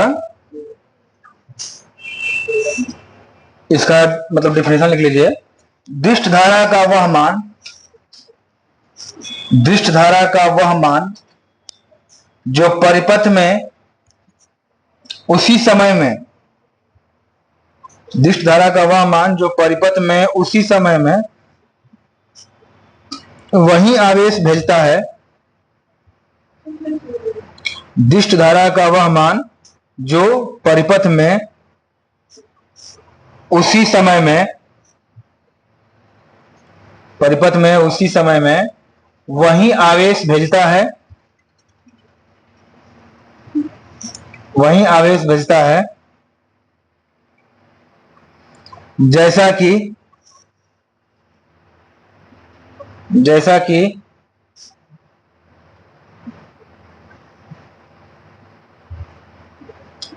दिए गए प्रत्यावर्ती धारा के द्वारा, जैसा कि दिए गए प्रत्यावर्ती धारा के द्वारा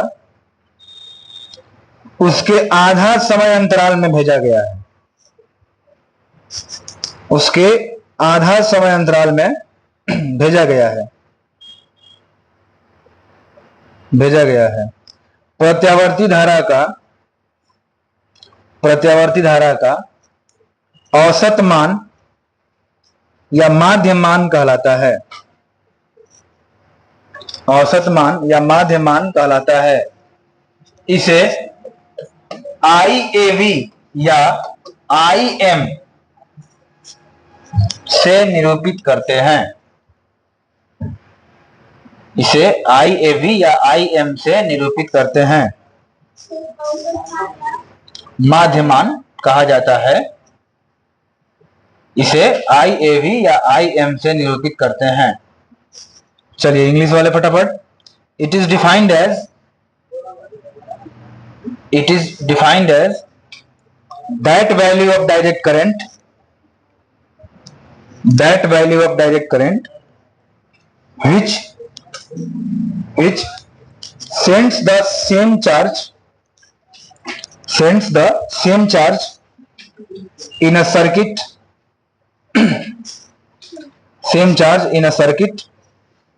in the same time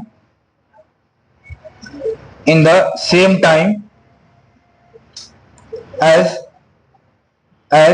is sent by the given alternating current, as is sent by the given alternating current in its half time period.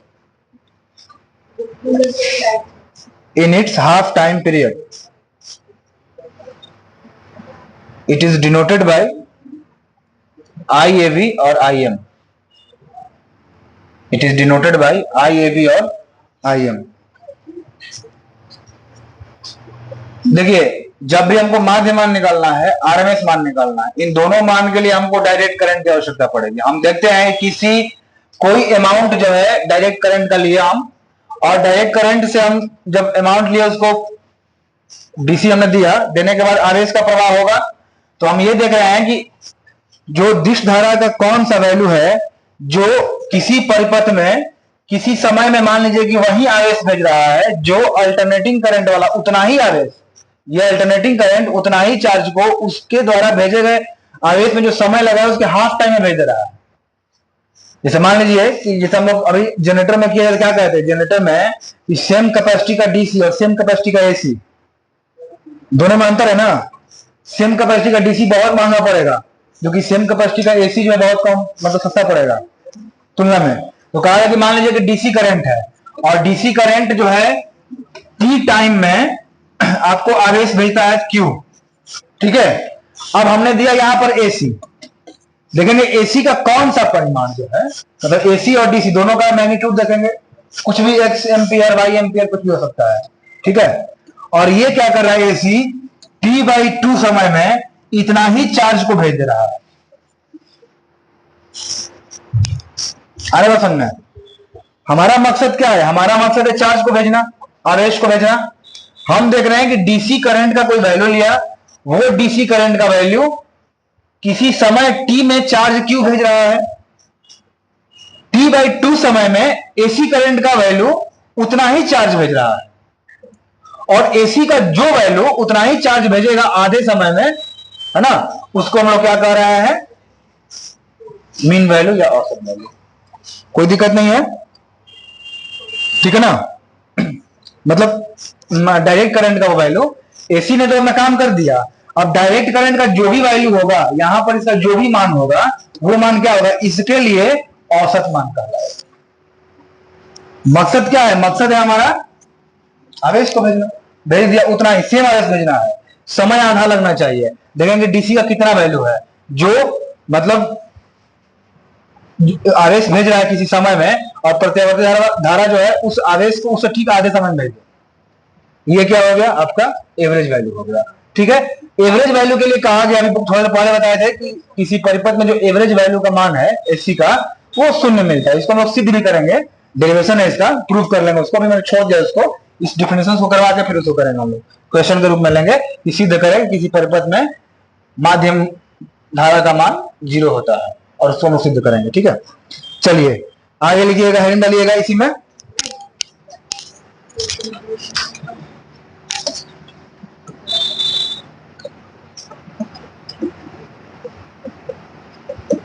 माध्य मान एवं या औसत मान में कहते हैं शिखर मान में संबंध।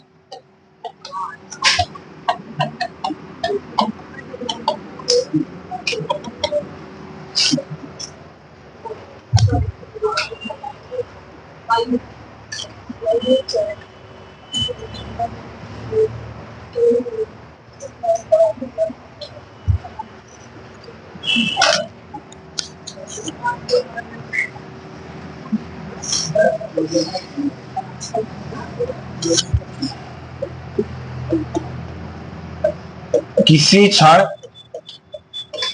टी पर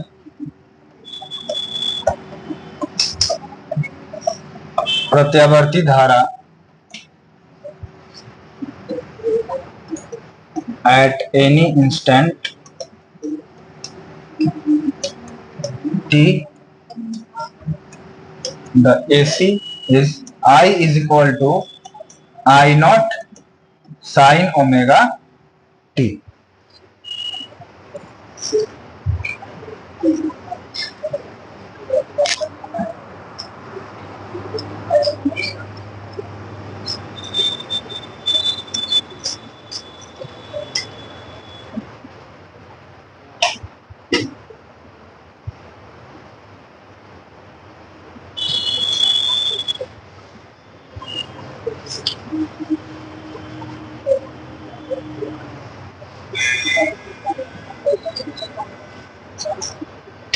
ठीक है,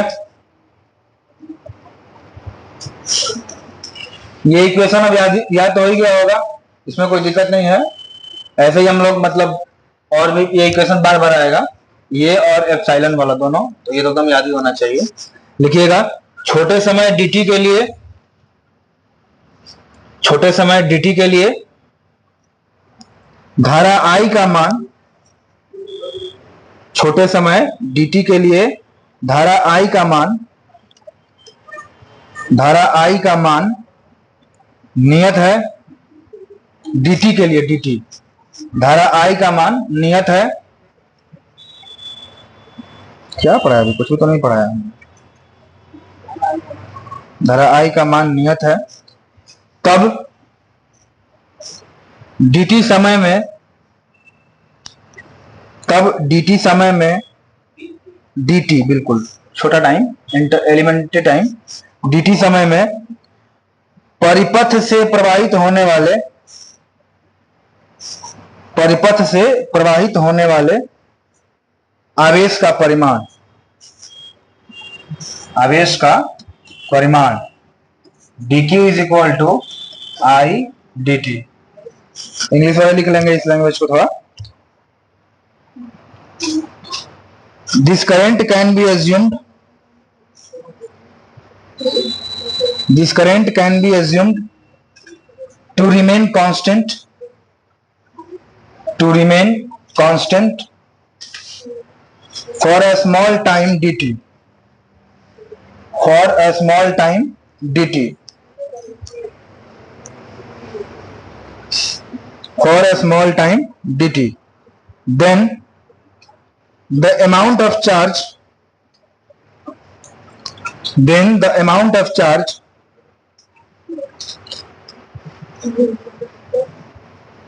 then the amount of charge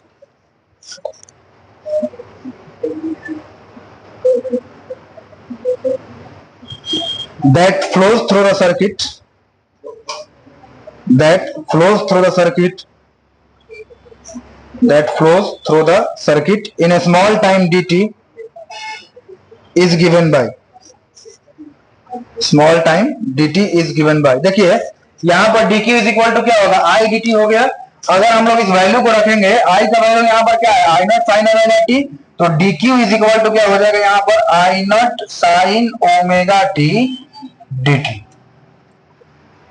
ठीक है, हमको क्या करना है यहां पर, हमारा टारगेट क्या है, माध्यमान और शिखर मान में संबंध बताना। ठीक है, तो एवरेज वैल्यू और या औसत मान और शिखर मान में संबंध बताना, ये संबंध आता भी एग्जाम में, तो एकदम नो रहना है। अब देखिए पहले आधे चक्र में जो पहला जो आधा चक्र है, हाफ साइकिल है, इसमें परिपथ जो है उससे प्रवाहित होने वाला कुल आवेश कितना हो जाएगा, ये तो आपको मिल गया किसी बहुत छोटे समय के लिए, बहुत छोटा समय है उसके लिए मिल गया। अब हम लोग कहेंगे, हटा दें इसको, पहले आधे चक्कर में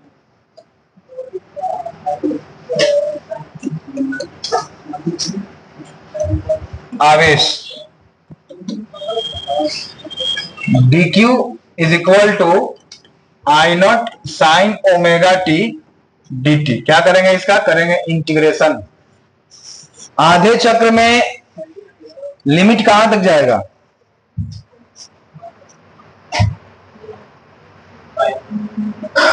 आधा चक्र में लिमिट कहां तक होगा, मतलब हाफ, यहां पर समय है ना pi by two, pi by two कब पहुंचेगा, मतलब पाई बाई टू नहीं पहुंचेगा, पाई पहुंचेगा कब, जीरो से,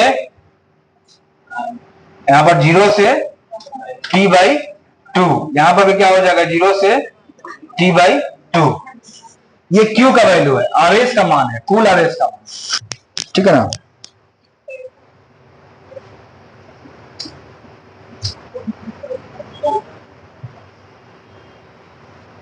आधे चक्र का मतलब होगा कि जीरो से स्टार्ट हुआ है और कुल समय अंतराल का आधा लगा है, हाफ समय लगा है, क्योंकि खेल यहां पर किसका चल रहा है, समय का चल रहा है।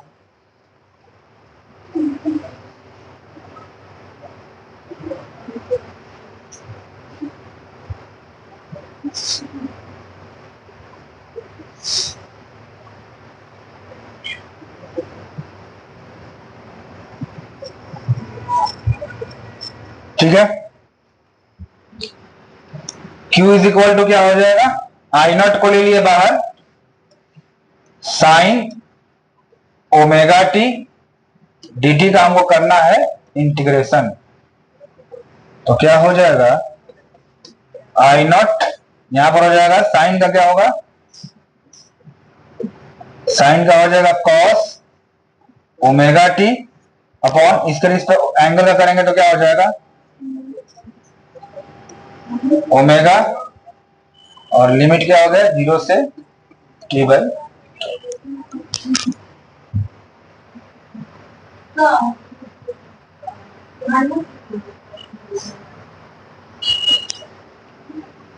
हाँ माइनस होगा, माइनस को बाहर ले लीजिए, ओमेगा टी यहां पर जो है, एक minute, sign omega T D T, और उसका हम लोग करेंगे इंटीग्रेशन। ठीक है ना, तो वह ओमेगा, ठीक तो है, हाँ ठीक है, कोई दिक्कत नहीं, माइनस आएगा यहाँ पे, माइनस बिल्कुल रहेगा, माइनस को मैंने बाहर ले लिया। ठीक,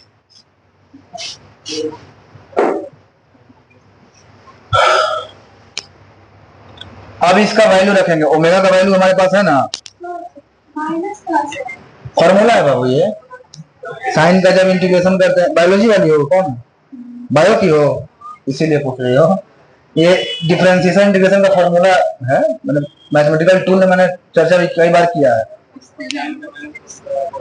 ना। मैथमेटिकल टूल मैंने बेसिक में पढ़ाया था, तो उसमें मैंने बताया था डिफरेंशिएशन। 2 बार तो 3 बार तो मैं बताता हूँ यहाँ पे, उसमें मैथ वाले सब और डिटेल्स में बताते होंगे आप लोगों को। जो मैथ नहीं पढ़ता है तो उसको थोड़ा दिक्कत होता है।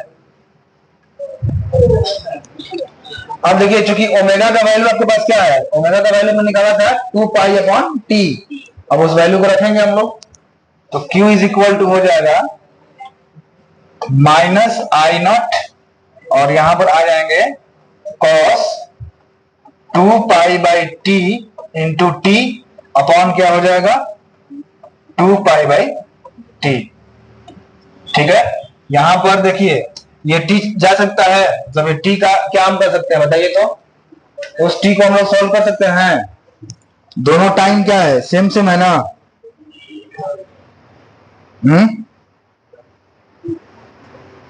बोलिए। हम लोग एक काम करते हैं, देखिए इसको ले लें बाहर यहां पर, तो क्या हो जाएगा -I0t/2π हो जाएगा। देखिए यहां पर सोच रहे होगा डिवाइड करेंगे तो नहीं होगा भाई, ये एंगल में है, और ये क्या है, ये अकेले है, तो अकेले से बाहर हो जाएगा। अब यहाँ पर क्या हो जाएगा, लिमिट है यहाँ से 0 से t/2 तक, तो cos 2π/t इंटू टी, और यहाँ पर लिमिट है आपका 0 से t/2। अब इसको सॉल्व करना है आपको, तो क्या होगा upper limit minus lower limit. इसको अभी कुछ छेड़छाड़ नहीं करेंगे, बाहर वाले को अभी अंदर वाले को मारेंगे। ठीक है, देखिए वेरिएबल वाला टाइम कौन सा है, ये नहीं है, ये तो कांस्टेंट है ना, ये है ना। तो यहां पर क्या हो जाएगा cos 2π/t, और इस t के जगह पे वैल्यू क्या रखेंगे, एक बार रख देंगे 0, है ना। सॉरी, अपर लिमिट पर रखना है, t/2 रख देंगे, इस t के जगह पे रखा है माइनस, फिर हो जाएगा cos 2π/t इंटू 0 है ना यहाँ पे 0। ठीक है, कुछ भी नहीं किया इसमें, सिर्फ इंटीग्रेशन का फॉर्मूला रख करके सॉल्व कर दिया। यहां पर देखिए Q इज इक्वल टू क्या हो जाएगा -I0t/2π, और यहां पर देखिए तो क्या ये t से t कैंसिल होगा, ये 2 से 2 कैंसिल होगा, तो क्या बचेगा cos पाई बच जाएगा यहाँ पे, माइनस ये तो पूरा 0 हो जाएगा ना, तो क्या हो गया cos 0।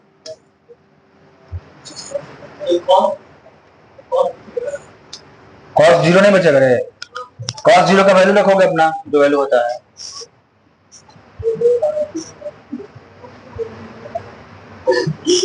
अब जितना वैल्यू बाबू 0 डिग्री पे मिलता है, उतना ही वैल्यू तो 180 पे मिलता है, साइन चेंज हो जाता है।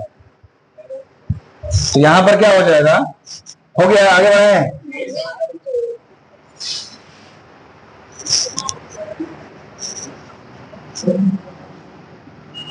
अभी मैं आप लोगों को दे रहा हूं आपका रिजल्ट, बहुत गंदा रिजल्ट है, बहुत ही मतलब उम्मीद से ज्यादा गंदा है। हाँ, चोरी किया करके लिखा है ना, साफ गंदा है, कट गया, 0 हो गया, कट गया। वो चोरी वाला को आप पकड़ नहीं लेंगे।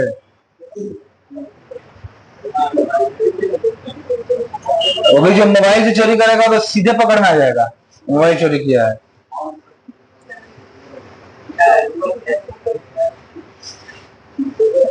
हम लिखवा रहे हैं तो याद नहीं हो रहा, गूगल से बड़ा याद करेगा, चला है गूगल से याद करना। जब सब कुछ पड़ोस के सामने दिया जा रहा है वो तो याद हो नहीं रहा है, गूगल में तुम जाकर खोज लगा के आंसर कहां से कहां लिखना है।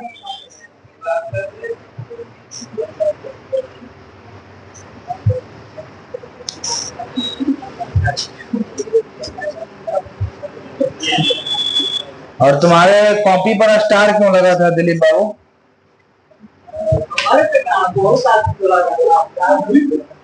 सुनो, ऐसा है कि कितना बार समझाए हैं कि हरकतें में सुधार लो, फिर बात कर रहा है, चुप। वो क्यों लगा, क्यों मौका दिया था उनको लगाने का? वो बोले ना तो वो कुछ देखे होंगे तभी तो लगाए होंगे ना।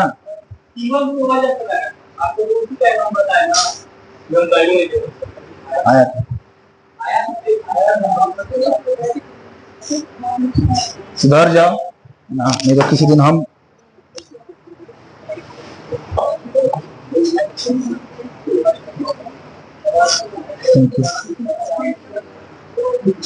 अब देखो यहाँ पर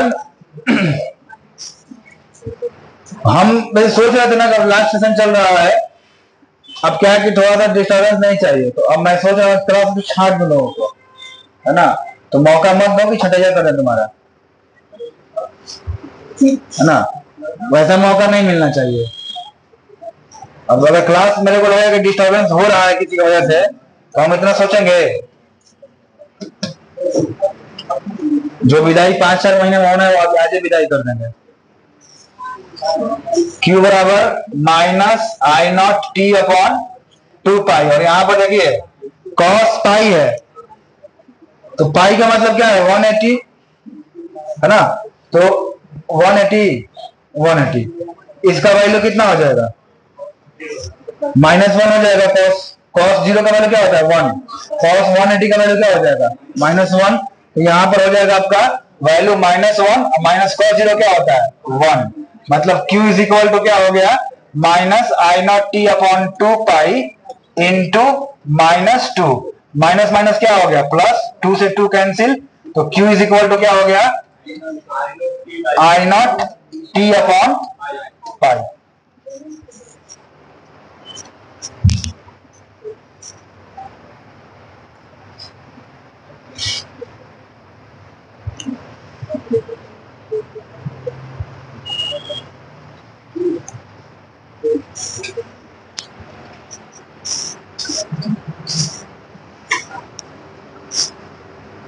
ठीक है, पहले आधे चक्र में परिपथ में धारा, ये क्या निकला होगा चार्ज निकला है, और धारा का फॉर्मूला क्या होगा, धारा बराबर आवेश बटा में समय होता है, तो I बराबर क्या हो जाएगा Q अपॉन समय की जगह हो जाएगा T/2 हो जाएगा ना, क्योंकि आवेश तो Q मिल गया, समय कितना लगा है हाफ टाइम लगा है, तो T/2 हो गया। कोई दिक्कत वाली बात नहीं है।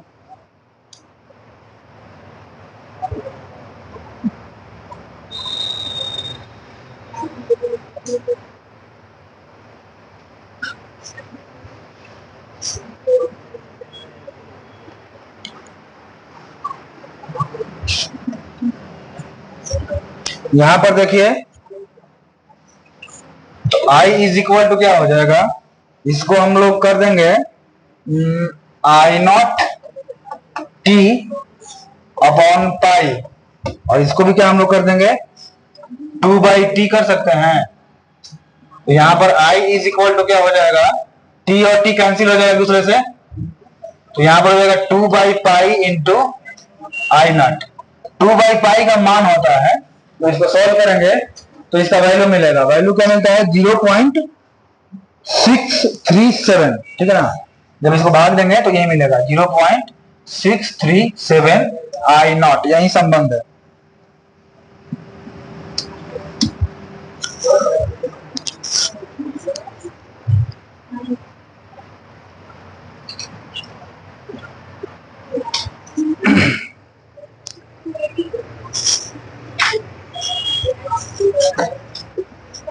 हाँ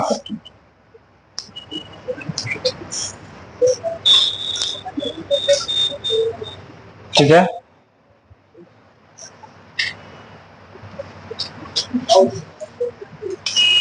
आगे लिखिए। नहीं हुआ 9 से 11 डाले हैं, फोन तो है नहीं, कोई बात नहीं, एडिट करके 12 कर देंगे, क्या दिक्कत। ठीक है, जिसको लग रहा है कि हाँ मतलब अब 11 बजे के बाद नहीं चला जा रहा है, तो दरवाजा खुला है, जा सकते हैं। आगे आपका है वर्ग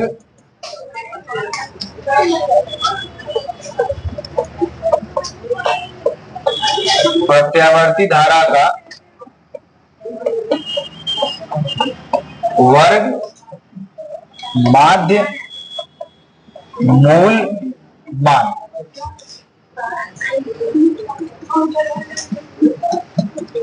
root mean square value of AC।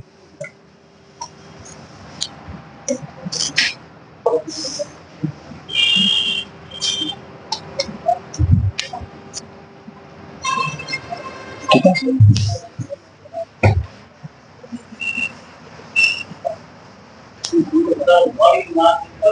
मूल।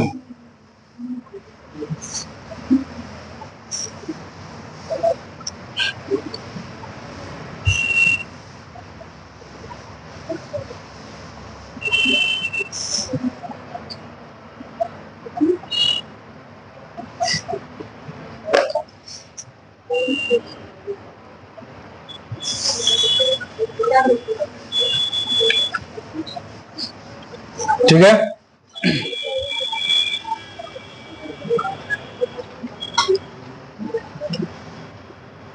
इसका डिफिनेशन लिखवा के छोड़ देते हैं, ठीक है ना, टेंशन मत लीजिए। लिखिएगा, यह दिष्ट धारा का वह मान है, यह दिष्ट धारा का वह मान है जो किसी प्रतिरोध में उतनी ही ऊष्मीय प्रभाव उत्पन्न करता है, उतनी ही ऊष्मीय प्रभाव उत्पन्न करता है जितना उसी प्रतिरोध में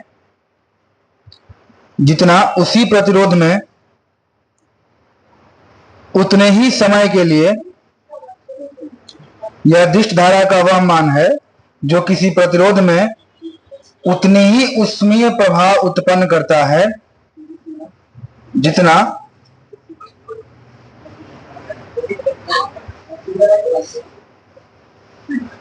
उसी प्रतिरोध में उतने ही समय के लिए,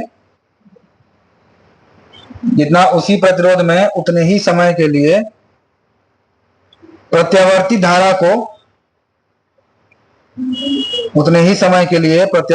को प्रवाहित करने पर, उतने ही समय के लिए प्रत्यावर्ती धारा को प्रवाहित करने पर उत्पन्न होता है, इसे IRMS या I इफेक्टिव, इसको आभासी मान भी कहा जाता है, ध्यान रखिएगा। Apparent value, sorry effective value क्या, अपरेंट वैल्यू से कहता है आभासी मान, ठीक है।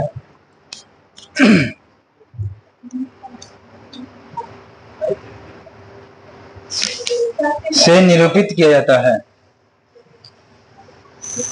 ये पता नहीं कौन गधा है ना, जिसने कॉपी पे नाम ही नहीं लिखा है, तो इसको शायद अपना नाम बताने में शर्म आ रहा होगा, है ना, तो इसको हटाओ, कोई दिक्कत नहीं है। इंग्लिश मीडियम वाले लिख लीजिएगा। It is defined as that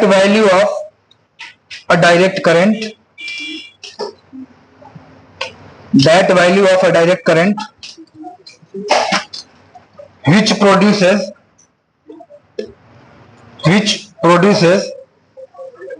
the same heating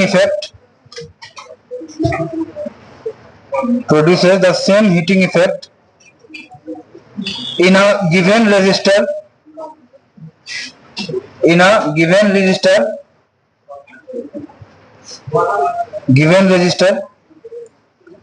as is produced by The given alternating current produced by the given alternating current when passed for the same time. है बात नहीं? When passed for the same time, it is denoted by